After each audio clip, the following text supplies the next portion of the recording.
Dealing with an emergency is never easy. Neither is evacuating a facility during one. Very few of us can think clearly or act logically on a crisis, and an urge to get out can easily turn into panic. The result can often be a stampede that causes injuries and property damage, but it doesn't have to be that way, because you can help to ensure that an evacuation is calm and orderly.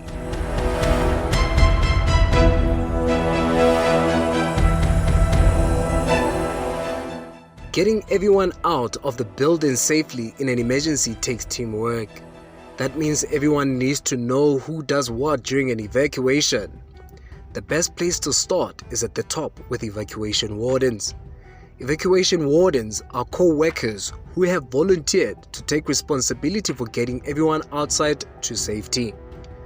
When an evacuation is necessary, they check offices, bathrooms and other spaces to be sure everyone has left and help people with social needs to evacuate safely as well. The evacuation wardens themselves are some of the last people to leave the facility. Other key players in the team include people who have been trained to perform special tasks during an emergency.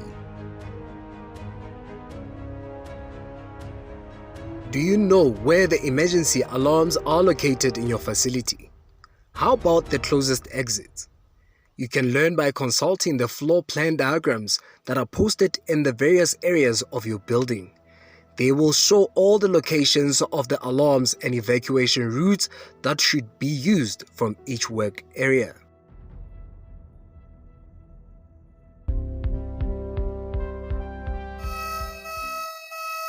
When you hear an evacuation alarm, you know it's time to move. An emergency is in progress, and the decision has been made to evacuate your workplace. Now is the time to put your facility emergency planning and your own preparation to good use. Listen carefully for instructions over the builder's public address system. May I have your attention, please? May I have your attention, please? There is an emergency in the building. Please evacuate by the nearest safe exit. Do not use the elevators and obey all instructions given by emergency personnel. Leave the area quickly and in an orderly manner. Don't delay to grab things to take with you. Remember, never use an elevator in an emergency. Always take the stairs. Walk, do not run. You can set a good example for your co-workers by staying calm. If you see co-workers who seem upset or unsure of what to do, encourage them to come along and follow you out of the building. Assist anyone who is in immediate danger, but not if it puts you at risk. That's the job of the emergency response personnel. If someone is not accounted for, you maybe saw them. This information can be critical for emergency responders who are initiating certain rescue operations. So pay attention to what's going on around you as you leave.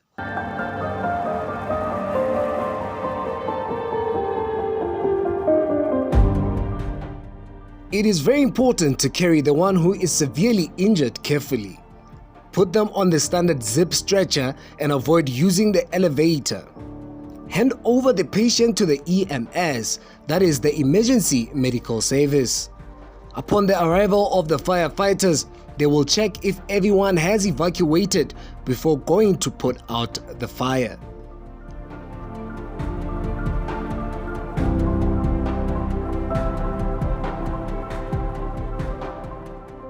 Once you get outside, move away from the building.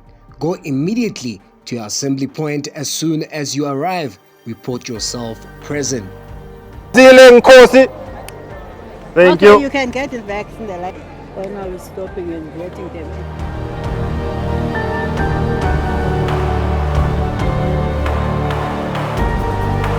We are not going to be critic with regard to the reaction, but we feel that some reaction we need to actually rectify.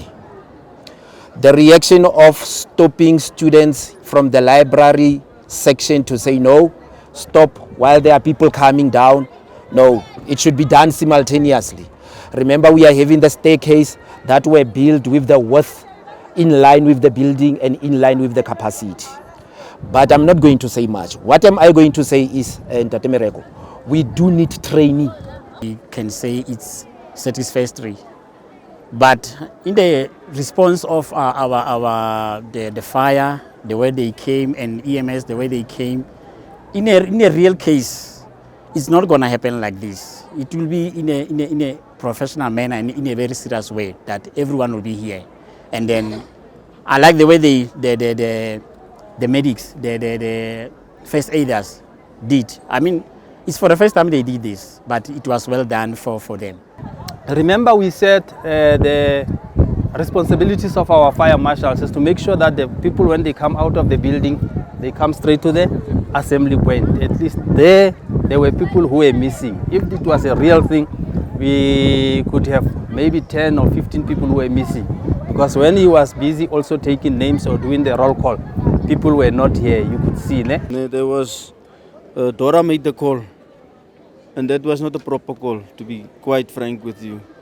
She didn't give all the information. Maybe, for example, there's a fire or we see smoke, we're going to investigate, we're going to come back to you. Before that could happen, the PA system announcement was made. I mean, for me, it was in a disorderly manner. But like Dougie said, we're not here to criticize, but just to assist you guys and maybe going forward that you get all these things in place.